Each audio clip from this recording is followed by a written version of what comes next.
Let's look at this next review problem to prove that the modulus of z is the same thing as the modulus of negative z and is also equal to the modulus of z conjugate. Now to see why this is true, let's draw this in the complex plane. Suppose this is z over here.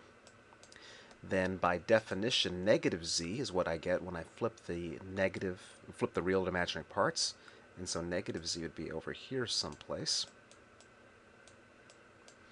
And the z conjugate is what I get when I flip the flip the imaginary part, but I keep the real part the same, and so z conjugate would be down here someplace. So the theorem states that this distance from the origin is the same as this distance from the origin, which is the same as this distance from the origin, that the three distances in purple are the same.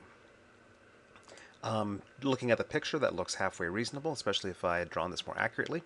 To prove the theorem more formally, so let z be equal to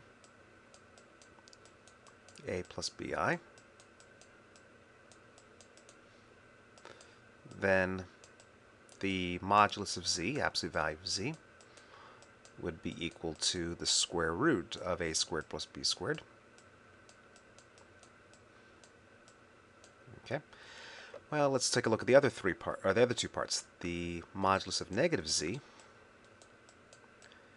is the modulus of negative a minus bi.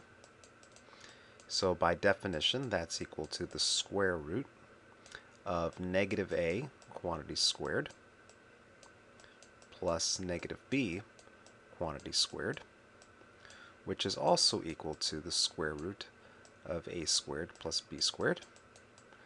And that is the same thing as the absolute value of z. Finally, the modulus of z conjugate. By definition, z conjugate is equal to a minus bi, and that is equal to the square root of a squared plus the thing multiplying the I, so negative b squared.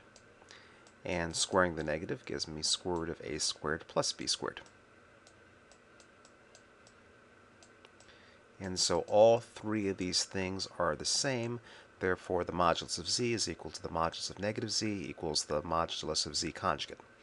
I want to point out that when I find the absolute value here, the I does not get squared. It is the thing that multiplies the I that gets squared. So it's b squared or negative b squared on this line or negative b squared on this line. So the I does not appear when I compute the modulus of z. I just simply use the number that is multiplying the I when computing the absolute value. So that's the end of the proof.